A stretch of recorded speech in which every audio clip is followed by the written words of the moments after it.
अस्सलामु अलैकुम दोस्तों, कैसे हो? उम्मीद है कि सब खैरियत से होंगे। अल्लाह आप लोगों को ऐसे ही खुश रखें। आज जो किस्सा मैं आपको सुनाने जा रहा हूं बहुत सबक आमोज है। पहले आप ये वादा करें कि आप आज का किस्सा पूरा सुनेंगे और उससे जो सबक हासिल होगा उस पर अमल करने की कोशिश भी करेंगे। अगर आप अमल की नीयत से सुनते हैं तो आपका ये सुनना भी नेकी में शुमार होगा और मुझे उम्मीद है कि आप ये किस्सा जरूर सुनेंगे और उस पर अमल करने की भी कोशिश करेंगे।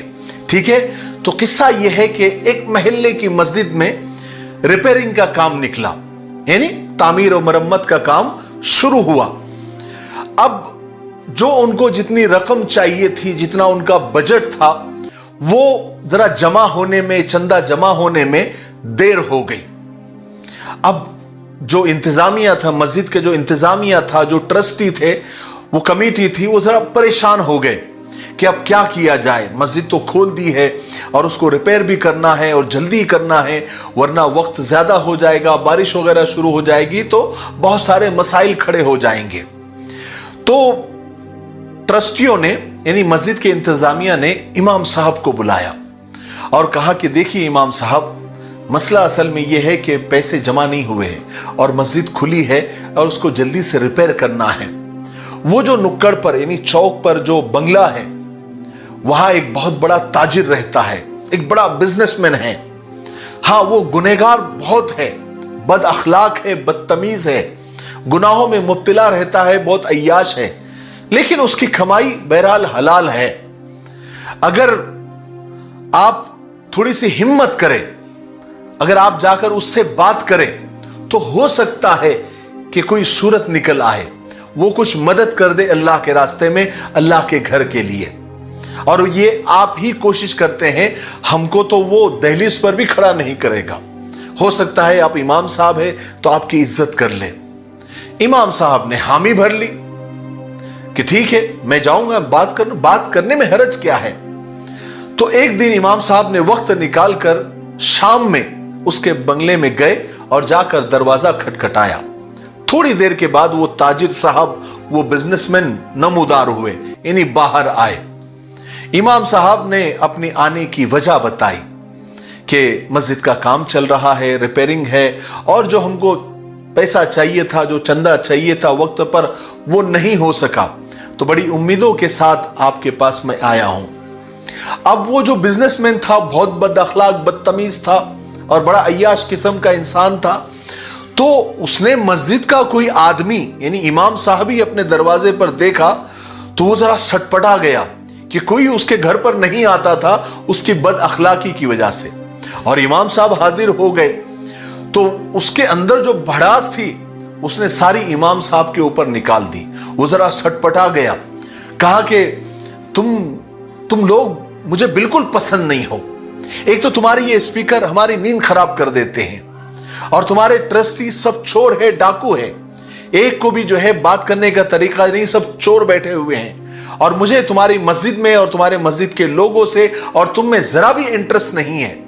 तुम यहां से निकल जाओ। क्या सारे महल्ले के लोग मर गए हैं क्या कि मेरे चंदे की जरूरत तुमको पड़ गई? तो इमाम साहब ने सारी बातें बड़ी इत्मीनान से और सब्र से सुनी। उसके बाद बड़े मीठे अंदाज में और मीठे लहजे में उससे कहा कि देखिए मेरे भाई, अल्लाह ने आपको ये मौका दिया है और ये बेहतरीन मौका है आपके लिए। आप जरा ताउन के लिए, मदद के लिए, अल्लाह के घर के लिए थोड़ा सा ताउन कर दे, मदद कर दे। आपकी और आपके पैसों की बहुत ज्यादा जरूरत है, अशद जरूरत है। और भाई साहब, मैं खाली हाथ नहीं जाऊंगा, ऐसी मुझे आपसे उम्मीद है। अल्लाह ताला आपकी जान माल में खूब बरकत अता फरमाए। अब इतनी मीठी बातें करने के बाद भी वो ताजिर साहब नहीं पिघले, क्योंकि अंदर सब बद अखलाकी, बदतमीजी और पैसों का अकड़ तो कुछ अलग ही होता है। यानी पैसे की और माल और दौलत की जो अकड़ होती है वो उसमें कोई नजर नहीं आता, चाहे इमाम साहब हो, चाहे आलिम साहब हो, कुछ भी हो। तो अब वो इमाम साहब हटने को तैयार नहीं। तो उस ताजिर ने कहा, अच्छा तुमको मुझसे चंदा चाहिए, इतनी बातें सुनाने के बाद भी तुम यहीं पर खड़े हो और मुझसे उम्मीद लगा के बैठे हो, तुमको चंदा चाहिए ना, चलाओ तुम्हारा हाथ आगे करो, मैं उस पर चंदा देता हूं। इमाम साहब को लगा शायद मान गए, तो इमाम साहब ने हाथ आगे कर दिया। तो उस बदतमीज ताजिर ने इमाम साहब के हाथ पर थूक दिया और कहा कि ये लो मेरा चंदा, ये मेरी तरफ से चंदा है तुमको। अब इमाम साहब को गुस्सा नहीं आया, उन्होंने बर्दाश्त किया, सब्र किया। वो जो थूका था वो अपने ऐसे मल दिया, खत्म कर दिया और दूसरा हाथ आगे किया और कहने लगे कि ताजिर साहब, ये जो मेरे हाथ पे आपने दिया चंदा, ये तो मेरे लिए था, वो मैंने ले लिया। अब इस हाथ पर अल्लाह के लिए, अल्लाह के दिए हुए माल में से अल्लाह के घर के लिए चंदा चाहिए।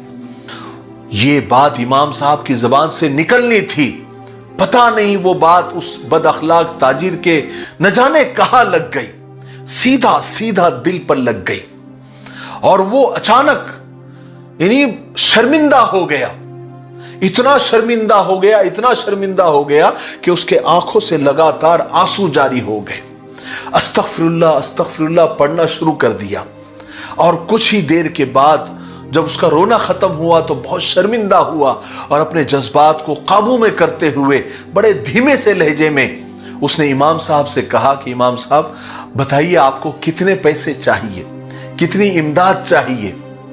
तो इमाम साहब ने कहा कि अभी तो 3 लाख रुपए से काम चल जाएगा। ताजिर ने कहा कि नहीं नहीं, ये बताइए कि मुकम्मल जो प्रोजेक्ट है यानी पूरे रिपेयरिंग और पूरी तामीर के लिए कितने पैसे लगने वाले हैं। इमाम साहब ने कहा पूरे काम के लिए तो टोटल 8 लाख रुपए लगने वाले हैं। वो ताजिर, वो बिजनेसमैन घर के अंदर गया और थोड़ी देर के बाद 8 लाख रुपए का चेक बनाकर इमाम साहब के हाथ में थमाते हुए कहा, इमाम साहब आज से इस मस्जिद को जो भी खर्चा आएगा वो आप मुझसे ले लीजिएगा, चंदा मत कीजिएगा। मैं जब तक जिंदा हूं इस मस्जिद का पूरा खर्च और पूरी जिम्मेदारी मेरी होगी। यह सुनकर इमाम साहब भी बहुत खुश हो गए और दुआएं देते हुए वापस चले गए। किस्सा छोटा सा था, खत्म हो गया, लेकिन इस किस्से से हमको सबक क्या मिला? देखिए, बात करने का जो अंदाज होता है, जो सलीका होता है, तमीज होता है, बात करने में अगर हमारे अदब आ जाए, मिठास आ जाए, शीरीनी आ जाए, तो बड़े से बड़े घमंडी, बड़े से बड़ा मुतकब्बिर और बड़े से बड़ा फासिक और बड़े से बड़ा गुनहगार भी, उसको भी हिदायत मिल सकती है। वो भी हिदायत पर आ सकता है, सीधे रास्ते पर आ सकता है, अपने गुनाहों से तौबा कर सकता है। मगर बड़े अफसोस की बात है कि हमारे रवैये, हमारे अल्फाज, हमारे शब्द इतने बेतुके हो चुके हैं, इतने उसके अंदर गिरावट आ चुकी है कि लोग नमाज से तो क्या जुड़ेंगे, कुरान और हदीस से तो क्या जुड़ेंगे, जो जुड़े हैं वो भी भाग जाते हैं। अल्लाह माफ करे अगर ये बात बुरी लगी होंगी, लेकिन ये हकीकत है। इसलिए अपनी जबान में मिठास रखिए।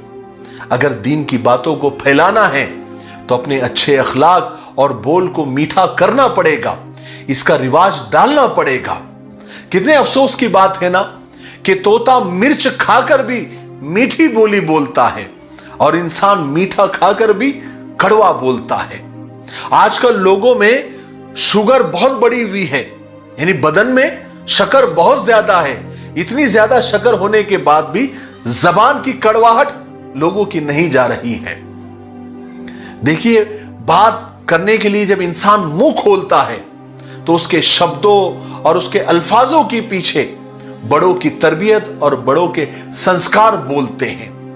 इसलिए जब भी बोलो तो पहले तोलो, उसके बाद बोलो। देखो, तुम बदनाम है तो बदनाम सही, लेकिन तुम्हारे अल्फाजों की वजह से और तुम्हारे शब्दावली की वजह से तुम अपने बड़ों को तो बदनाम मत करो, तुम अपने घर के बुजुर्गों को तो बदनाम मत करो, उनकी तरबियत को तो बदनाम मत करो। देखिए, कोई आदमी अगर गाली बकता है तो लोग क्या ताना देते हैं, तेरे घर वालों ने तुझे कुछ सिखाया कि नहीं, कुछ अखलाक सिखाया कि नहीं तेरे बड़ों ने तुझे, तेरा खानदान ऐसी है क्या। यानी उसको नहीं बोला जाता, बल्कि उसके खानदान को बोला जाता है, उसके माँ बाप को बोला जाता है, उसके बाप दादा को बोला जाता है। तो तरबियत को नाम रखा जाता है ना। इसलिए मैं कहा करता हूं, अगर हम बदनाम हैं तो बदनाम सही, लेकिन हमारे अल्फाजों की वजह से और हमारे रवैयों की वजह से हम अपने खानदान को बदनाम नहीं कर सकते। देखिए, बोलना सबको आता है, सबके मुंह में जबान है, लेकिन किसी का दिमाग बोलता है, किसी की जबान बोलती है और किसी के अखलाक बोलते हैं। अब हम खुद सोचे कि जब हम बात करते हैं तो हमारी सिर्फ जबान बोलती है, दिमाग बोलता है या अखलाक बोलते हैं। आखिर में एक नसीहत करके मैं आज की बात को खत्म करता हूं। देखिए, बोलने से पहले 100 बार सोच लीजिए, 100 बार सोच लीजिए, क्योंकि लोग माफ तो कर देते हैं लेकिन भूलते नहीं हैं। बात समझ में आई? मुझे उम्मीद है कि आज के किस्से से हमको बहुत कुछ सीखने को मिला होगा। अगर आपको यह वीडियो अच्छा लगा है तो आगे शेयर जरूर करें और अपनी राय कमेंट सेक्शन में जरूर दें। माशाअल्लाह क्यों नहीं होता, जरूर लिखें, हम आपके कमेंट्स पढ़ते हैं, हमारी हिम्मत अफजाई होती है, हम मोटिवेट होते हैं। कमेंट बहुत ज्यादा होने की वजह से हम रिप्लाई नहीं दे पाते, लेकिन कोई कमेंट ऐसा नहीं होता जो हम पढ़ते नहीं हैं, हम पढ़ते हैं।